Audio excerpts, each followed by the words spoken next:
j'ai eu peur. Vous avez fait peur. Vous êtes là? Mais... Oh, Philippe. Philou, mon Philou, que le petit Philou. Il aura bientôt l'âge d'être le père des gamines qui viennent l'attendre à la porte de RTL. Vincent Perrault. C'est scandaleux. Je l'ai connu jeune, alcoolique, également plein d'humour. Il est encore plein d'humour. Jean-Jacques Perroni. Elle a donné des vacances à Ulrika von Glott pour redevenir elle-même Marianne James. Bravo, ah vraiment Philou, ouais, ça va commencer là, vraiment, ouais.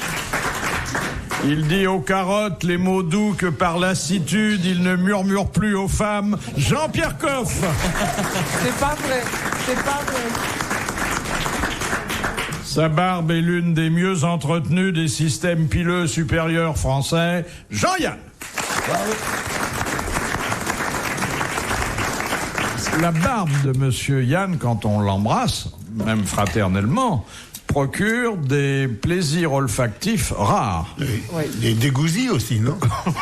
Non, mais ça fait pas des gousis? Elle est douce. Vous voulez dire par là que la mienne sent la merde?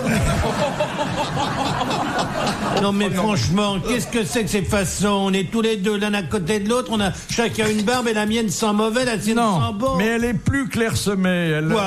Quoi plus clairsemée? Mais vous cherchez tous les moyens de m'insulter ou quoi? On dirait une pelouse qui a eu la maladie. Oh, c'est pas vrai. Non, c'est pas vrai. Attendez. Non, il va partir là. Non. Ce type est odieux. C'est dégueulasse. Mais enfin, regardez-moi ça, vous appelez ça une barbe qui est mitée? Mais non, Jean-Pierre, c'est une barbe de jardinier. Les chiens peuvent pisser dans les allées. Ça, c'est une barbe. Le spécialiste là qui est en train de regarder. Non, elle est bien, mais c'est parce qu'il la coupe trop court. Elle est un peu courte. Elle s'épanouit pas vraiment comme la vôtre.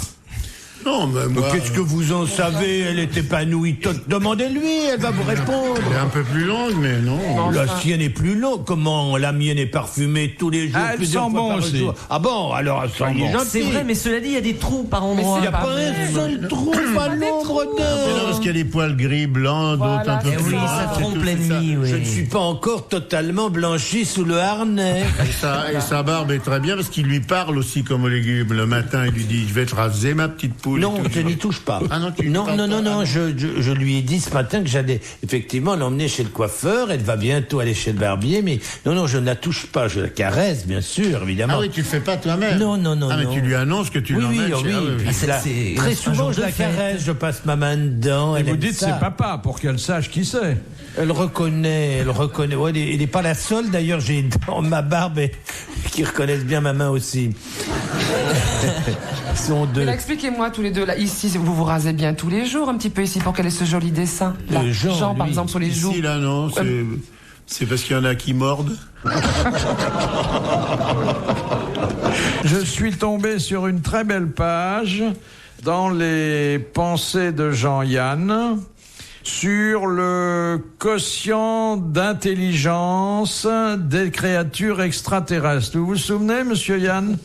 Vous dites que si les Martiens avaient un certain quotient, ils auraient été tentés d'entrer en contact avec nous. Et peut-être que nous, on fait pas le poids pour parler avec des Martiens. Vous vous souvenez pas de ça? Du tout. Alors je vous cite, est-ce que vous avez déjà tenté d'entrer en contact avec une langouste, un Bernard l'ermite ou un asticot à fromage? On les méprise, les langoustes, les Bernard l'ermite. On leur adresse jamais la parole. Et les asticots, on se contente de les gratter avec la lame d'un couteau avant de boulotter son camembert. Et pourquoi agit-on comme ça avec ces animaux? Parce qu'on les trouve vilains, sales, pas comme nous, et qu'on en déduit qu'ils sont moins intelligents que nous. C'est une belle remarque, non? Qu'est-ce que t'avais fumé, ce genre-là? Mais ils se laissent bouffer quand même, alors ça c'est assez Et con. vous dites que les asticots doivent nous trouver hideux avec nos costards de chez Cardin, nos robes de chez Dior et nos lunettes de chez Lissac. C'est sûr. Un asticot, mettez-vous à sa place. Non. Regardez Jean-Pierre, qui est toujours très élégant, qui est un modèle du genre, n'est-ce pas? Et... Mais moi, j'aime bien manger des asticots. Je préfère le camembert avec asticot que sans, par exemple. Mais l'asticot se sent très proche de Jean-Pierre Coff. Il dit, tiens, il est habillé en vert, comme nous. Vous avez déjà vu des asticots verts, vous? Ils sont roses. À mon avis, c'est pas l'ISAC qu'il faut aller voir. C'est un vrai opticien. L'asticot est un vert. Mais il n'est pas vert. Mais j'ai jamais... Vous avez dit ça, et si vous l'avez dit... Je l'ai prononcé, je l'ai pas écrit, alors vous savez pas de quel mot il s'agit. Vous avez dit l'asticot aime le vert. Le asticot, il n'est pas vert. Bon. Il est blanc. Quoi? Ah, parce que... Alors, vous voulez pas discuter parce que vous avez tort, mais qu'est-ce que c'est que ce truc maintenant? La discussion, c'est deux personnes. Alors, s'il vous plaît, répondez-moi et acceptez le principe que vous n'ayez pas dit qu'un asticot était vert. Vous l'avez bien dit. Là, vous seriez sur les toilettes de Jean-Pierre, ça serait pas la même ambiance. Vous voulez pas me répondre? Répondez-moi. Mais parce que je peux pas engager une polémique avec quelqu'un qui a une barbe aussi clairsemée. Mais parlons d'asticots. J'aime ça. Vous n'avez tout de même pas le droit de... J'aime les asticots. C'est pas parce que vous n'aimez pas ça qu'il faut absolument dégoûter les autres, voyons.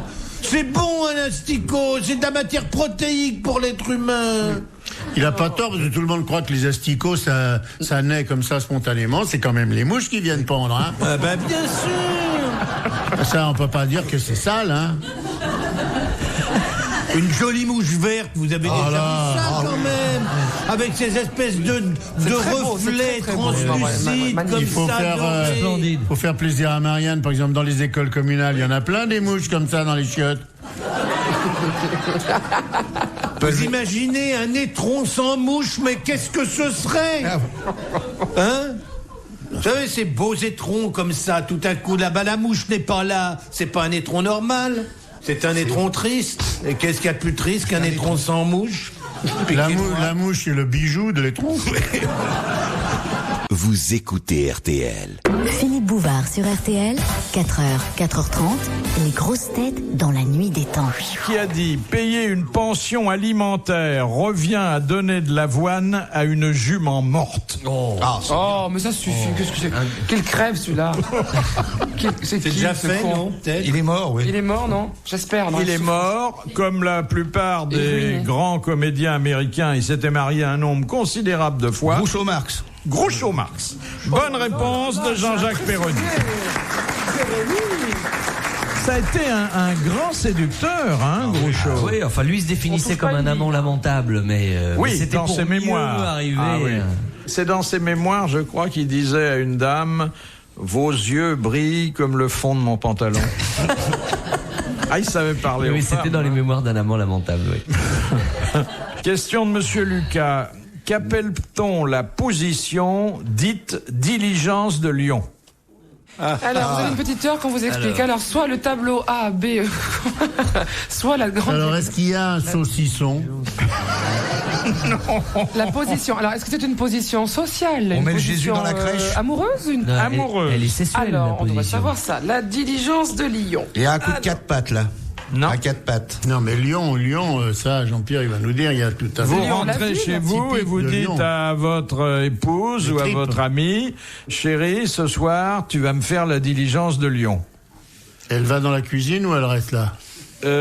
Vous restez dans la salle à manger, au salon, mais vous pouvez aussi le faire dans la cuisine. Il faut une table, alors. Il faut une Finalement, table. c'est une position que finalement tout le monde connaît, assez, je dirais, presque, voilà. Presque Mais banal.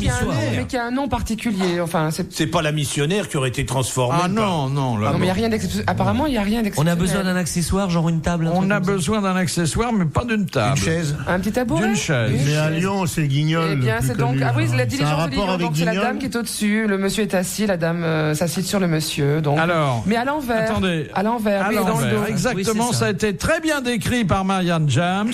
Le monsieur est sur la chaise et la dame s'assoit sur le monsieur en lui tournant le dos parce Et qu'elle a un faute peu cochée. honte. Et yahoo! C'est une excellente réponse. Eh oui, il faut une chaise, hein. Allez, Il faut une chaise. Ou un fauteuil. Attendez, la dame est sur la chaise et le monsieur... Non, le monsieur est sur la chaise. Ah, c'est le monsieur qui est sur la chaise? Et vous ne ferez pas ça avec un fauteuil parce que vous serez Jean-Pierre, gêné on va par te les montrer, bras. regarde. Regarde.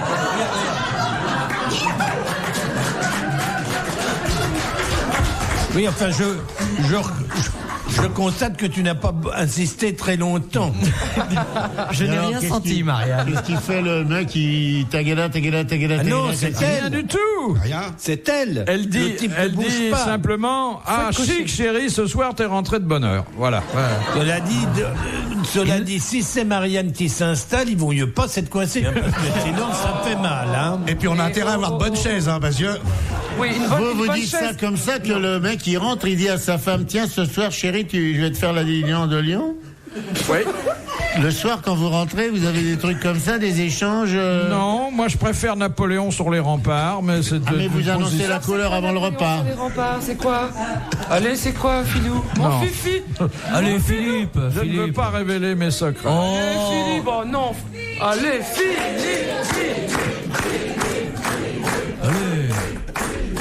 Juste les remparts. Napoléon, on essaiera de comprendre.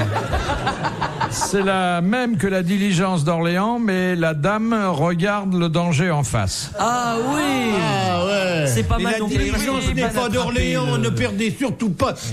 Qu'est-ce que vous racontez? On parle de la diligence de Lyon. La diligence d'Orléans, c'est pas ça du tout. C'est incroyable. Elle s'arrête aux Aubrais. On en confond tout. Alors, c'est quoi la diligence d'Orléans? C'est comment, alors? Ben, c'est comme les 36 fouettés sur la pointe, mais elle reste debout. Moi, j'ai une version plus moderne de ça, Philippe. J'ai une version plus moderne de la diligence de Lyon. À la place d'une chaise, parce que c'est quand même d'une banalité folle, vous vous asseyez sur la machine à laver, la dame se met là, et la vide position essorage. Essorage, alors là, et alors là, je peux vous garantir que... C'est génial, ça. Tu l'as fait, ça? Ah oui. C'est génial. Ah oui. Faut être rapide, parce que essorage, ça dure quand même pas longtemps. Hein. Enfin... moi, j'essore plusieurs fois de suite, quand même. Ça dure un peu. Ah, c'est bien, ça. Mais tu fais à 30 ou à 40? Ah ben... Je fais bouillir, évidemment. Non, mais vous faites tourner à quelle vitesse? 1400 tours, faut vraiment avoir une grande santé. Il faut rester à 900 tours, c'est amplement suffisant. 900 tours, c'est bien. Bon, je vais essayer. Voilà, ça fera 200 francs, Jean-Pierre. Pour le conseil. C'est fini vos cochonneries, oui. Mais pas du tout, mais pas du tout. Mais les gens qui font la diligence, ils vont bien après au travail. Mais vous vous rendez compte que cette émission deviendrait abominablement lassante si de temps en temps il n'y avait pas des informations culinaires, gastronomiques, littéraires. Bon, bah là, il y a quelques explications sur des positions. Tout ça, c'est tout à fait normal. Ça fait partie d'une émission populaire. C'est le Kama Sutra français. Mais je comprends pourquoi vous aimez Napoléon sur les remparts, c'est ça? Oui. Parce qu'en fin de compte, plutôt que de voir un dos, vous avez sous votre nez, enfin j'imagine, la poitrine de la dame qui s'agite. Justement, en te regardant, Philippe l'imagine bien. Oui. Et dont le téton doit venir choquer un peu votre narine en passant, poum, ça doit vous taper sur le nez. Non, son téton me décoiffe. Vous écoutez RTL. RTL, 4h, 4h30, dans la nuit des temps des grosses têtes de Philippe Bouvard. Petite réunion entre amis dans les grosses têtes dans la nuit des temps du 15 juillet 2000 avec autour de Philippe Bouvard cet après-midi-là, Jean-Yann, Marianne James, Jean-Pierre Coff et Vincent Perrault. Dans le domaine sonore, quelque chose qui est intéressant, qui va peut-être venir en France, dans certains bureaux britanniques, les employés se plaignent du silence de mort qui règne. Alors, la BBC diffuse des bureaux de pompes funèbres, évidemment. Non. Vous êtes dans un bureau 8 heures par jour. Enfin, non. 35 heures par semaine, s'il vous plaît. Mettez-vous au goût du jour. Oui. Voilà, vous êtes rue de Varennes, par exemple. Bon, personne ne parle. À Matignon, c'est ça. Vous mettez sur certaines ondes de la BBC et vous avez des enregistrements de murmures et de bruits de conversation qui donnent l'impression d'une vie professionnelle intense. Disons qu'il y a mettre à enregistrer des ronflements, ça fera pareil. Ben non, parce que ça fait dormir le ronflement. Mais pourquoi il n'y a pas de bruit dans ces bureaux? Ils n'ont pas le droit de parler. Parce que les gens ne se parlent plus. Il y a une incommunicabilité. Mais moi, j'ai mis la radio. Je suis désolé, mais vous mettez France Culture, c'est pareil. Vous entendez un brouhaha tout le temps. Les gens n'ont plus rien à se dire. Moi, quand je vais au restaurant avec une dame, je remue les lèvres pour faire croire que je lui parle. Et quand vous l'embrassez... Mais voyez, vous êtes quand même un peu faux cul, parce que moi, quand je vais au restaurant, je remue les lèvres et je regarde pour faire croire que je suis avec une dame et je suis tout seul. Je vais pas me faire chier à l'emmener au restaurant, vous comprenez bien. Moi, je vois pas pourquoi aller au restaurant pour remuer les lèvres d'une dame. Ça, c'est vrai, Philippe, l'essentiel, c'est qu'elle remue pas les lèvres pour faire croire que vous lui plaisez. Pourquoi on irait au restaurant avec une dame, d'ailleurs? C'est pas fait pour aller au restaurant. Non, non, c'est vrai. Si à la fin, elle a qu'à se faire à bouffer. Elle met un tablier et elle se fait réchauffer une boîte de couscous. Elle se fait chauffer la gamelle toute seule. Ah bah, au moins, dans le couscous, elle aura une saucisse. Oh, monsieur Perrault. C'est drôle, c'est le plus jeune, le plus convenable qui dit les pires énormités. Pourquoi le plus convenable? À quoi voit-on qu'il est convenable? Il est très très proche de sa scolarité. Tu as quel âge? C'est vrai que tu parais gamin. Alors que nous, on se rapproche de l'Académie française de plus en plus. On se dit peut-être on va être un jour élu. Question de monsieur Lavial. Quelle maladie se trouve à l'origine de l'immigration irlandaise vers les États-Unis? La peste. Syphilis? De quel pays? Une maladie vénérienne? Quel pays? Irlandaise aux La États-Unis? famine. L'alcoolisme. Le scorbut. Non. L'albinonisme? L'adagio des albinos. L'albinonisme. Albinos, je sais pas. Mais c'est une maladie qui menaçait de déboucher sur la famine. La peste porcine. Non. Le manque d'appétit. Non. C'est pas la maladie de l'homme. La syphilis? C'est pas la maladie de l'animal. La débirrousse. La tourista. Elle existe encore elle existe encore cette maladie ou c'est fini? Elle est éradiquée dans de nombreuses régions, mais là, lorsque les Irlandais sont partis, leur subsistance était gravement en cause. Oui, il y avait une épidémie de Doryphore, non, c'est pas ça? Ça a attaqué des rats, alors ça a attaqué la nourriture. C'était pas le Doryphore, ça porte un autre nom. Phylloxéra. Et il se trouve que c'est la même maladie que pour la vigne, c'est le même nom. Ah ben le mildiou. Le mildiou de la... Patrie.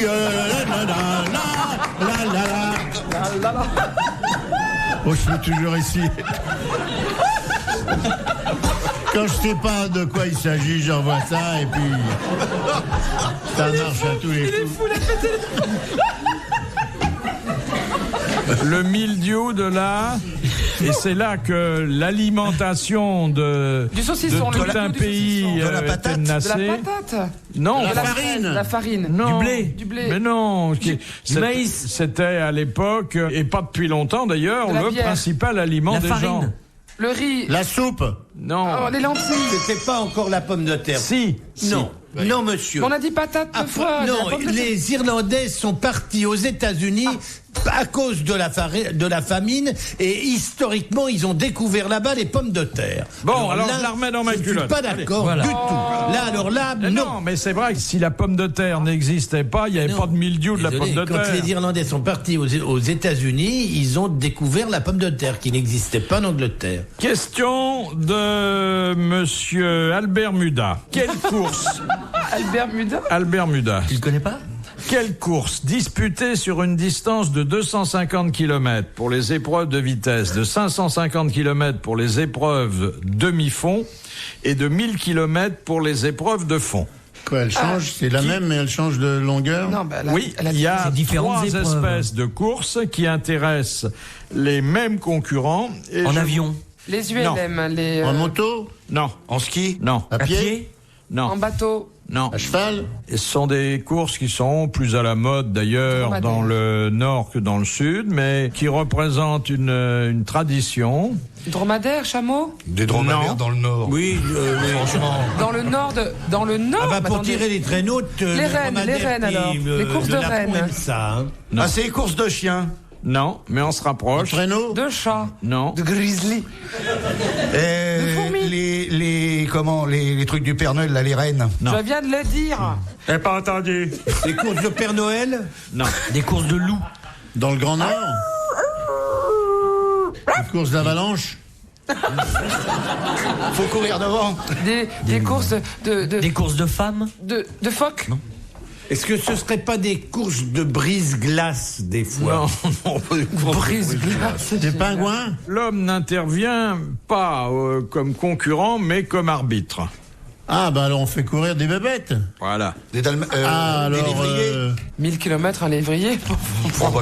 Des hannetons. J'imagine un hanneton au bout de 1000 km de course à pied. Un mammifère à quatre Pourquoi à pattes. pied Quand même Pourquoi à pied Parce que sur une trottinette, ça va Les faire oiseaux, bizarre. alors, un des animal, oiseaux. mais- de pigeons, de pigeons. Pigeon. Voyageurs. Bravo. Une course de pigeons, C'est la colombophilie qui est un vrai sport. Et... La colombophilie qui n'est pas l'amour des colombins. Non. Pour faire... Retrouvez les grosses têtes dans la nuit des temps sur RTL.fr.